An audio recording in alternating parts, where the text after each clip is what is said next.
자, 그렇다면 과잉 행동을 보이는 ADHD와 조용한 ADHD의 가장 큰 차이점은 무엇일까요? 과잉 ADHD는 반항적인 표정이 얼굴에 나타나며 부모님이나 선생님의 말 자체를 들으려 하지 않고 한시도 가만히 있지를 않습니다. 때문에 상대방은 아이가 매우 폭력적이고 반항적이라고 생각하게 되는데, 반면 조용한 ADHD는 무표정한 표정을 지으며 반항을 하거나 싫다는 표현을 절대 하지는 않지만 대답을 행동으로 옮기지 않기 때문에 상대방은 아이로부터 무시당하고 있다는 기분을 받게 됩니다. 자, 그럼 지금부터 조용한 ADHD 증상에 대해 넘버원에서 좀 더 자세히 알려드리겠습니다. 조용한 ADHD는 겉으로는 그 사정을 알아챌 수 없을 만큼 행동이 산만하지 않은 대신 주의 집중력이 매우 떨어집니다.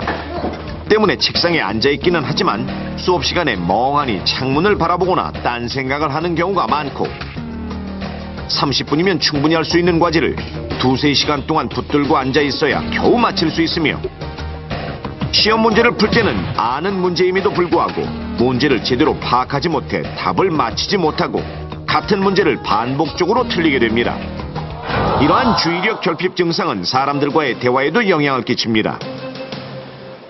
기분을 묻는 질문에는 대부분 그냥 그래 라고 대답하는 등 자신의 의사표현을 정확하게 하지 못하고, 주변 친구들의 말을 주의 깊게 듣지 않거나 상대방의 말을 듣고 싶은 부분만 듣고 판단하기 때문에 말귀를 못 알아듣는 아이로 비춰질 수 있는데, 이러한 ADHD는 조기에 치료하면 증세가 없어지거나 크게 호전되지만 제대로 치료하지 않고 방치할 경우 심각한 문제를 동반할 수 있습니다.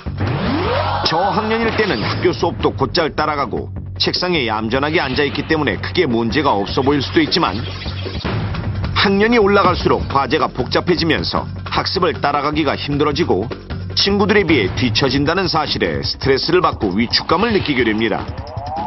또한 상대방의 얘기를 주의 깊게 듣지 못해 학교 생활이나 대인관계에서도 어려움을 겪게 되는데, 만약 성인이 되어서도 그 증상이 지속된다면 직장 생활에도 영향을 끼쳐 스스로를 사회 부적응자로 여기게 되고 자기학대, 불안, 우울증 등 2차적인 문제로까지 이어질 수 있습니다. 실제 아동기의 조용한 ADHD를 제때 치료하지 않으면 청소년까지 이어질 확률은 70%, 성인까지 이어질 확률은 50에서 56%에 이른다고 알려져 있는데, 그렇다면 같은 상황이 주어졌을 때 산만한 ADHD 아동과 조용한 ADHD 아동, 그리고 어떠한 문제도 없는 아동의 행동은 어떻게 다를까요? 전문가의 도움으로 세 아이의 행동을 유심히 관찰해 보겠습니다. 먼저 교실을 일부러 지저분한 환경으로 만든 뒤 선생님이 세 아이에게 똑같이 청소를 시켜보겠습니다. 자, 이제 청소를 할 거예요. 먼저 바닥 청소부터 시작해요. 일단 선생님의 말이 떨어지기가 무섭게 자리에서 일어나는 아이들. 도구를 하나씩 집어들고 청소를 시작하는데, 열심히 쓰레기를 쓸고 주워 담는 이 모습이 보통 아이들의 모습이죠. 하지만 산만한 ADHD 아동은 조금 달랐습니다. 청소에는 도움이 되지 않는 과격한 행동에 심지어 청소하는 친구를 괴롭히고 장난치는 모습. 자, 그렇다면 조용한 ADHD 아동은 어떨까요? 겉으로는 열심히 청소를 하는 것 같지만 저런 걸레 없는 걸레 자루만을 들고 신용만 내고 있었습니다. 이번엔 도화지에 그림을 그려보겠습니다. 자, 과연 세 아이는 어떤 작품을 선보일까요? 아무런 문제가 없는 아이부터 그림을 그려나가기 시작합니다. 이어 조용한 ADHD 아동도 그림을 그리기 시작하는데, 산만한 ADHD 아동은 아직 그릴 생각이 없어 보입니다. 그리고 30분 후 아이들의 그림을 살펴본 결과 일반적인 아이는 우주 세계를 잘 그린 반면 조용한 ADHD 아동은 열심히 그림을 그리고 있는 줄 알았더니 그림이 아닌 장난을 치고 있었으며, 산만한 ADHD 아동은 스케치북을 잘라 딱지를 접고 있습니다.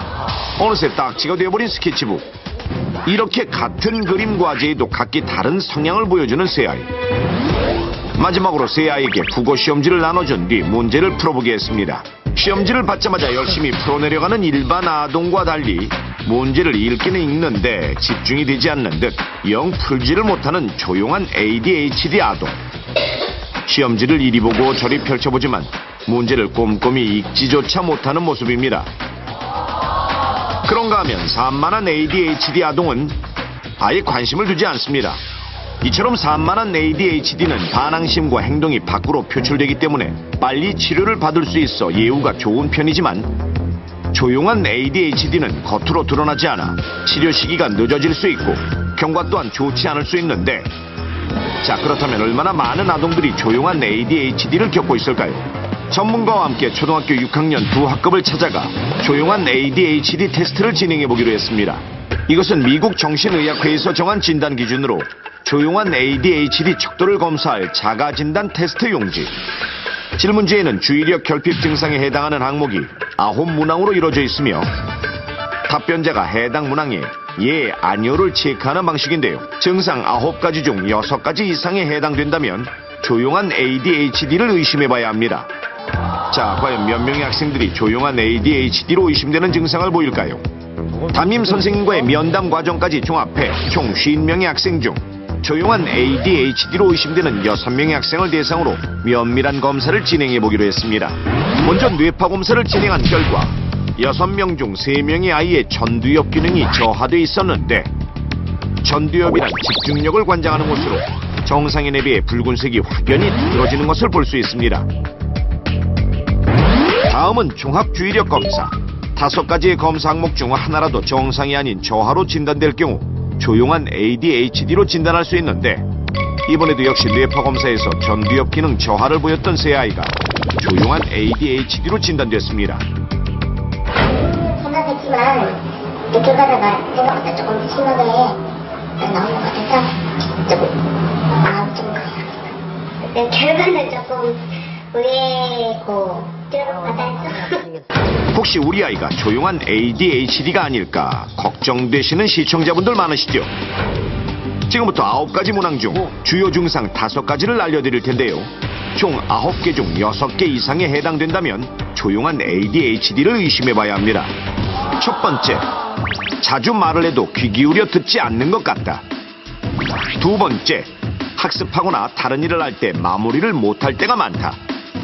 세 번째, 지속적으로 정신을 쏟아야 하는 일을 피하거나 싫어한다. 네 번째, 과제나 활동에 필요한 물건을 자주 잃어버린다. 5번째, 외부 자극에 쉽게 주의가 흐트러진다. 만약 조용한 ADHD가 의심된다면 즉시 전문기관을 찾아 진단을 받아보는 것이 좋습니다. 아이가 ADHD 진단을 받았다면 자녀의 우울 증상을 완화시키기 위해 평안함과 만족감을 주는 것이 중요한데요. 단조로운 학습이나 작업보다는 새롭고 흥미로운 교육 방법을 시도하는 것이 좋고, 지속적인 집중력이 떨어지므로 공부나 작업을 할 때 보통 사람들보다 쉬는 시간을 짧게 자주 주는 것이 효과적입니다. 또 지시를 할 때는 부탁하는 느낌이 들지 않도록 최대한 간결하게 사무적인 목소리로 정확히 지시하며 아이가 말에 집중할 수 있도록 눈을 마주한 채 대화를 나누도록 합니다. 누구에게나 나타날 수 있는 조용한 ADHD. 조그마한 관심이 우리 아이의 행복을 지켜줄 수 있다는 사실 잊지 마십시오.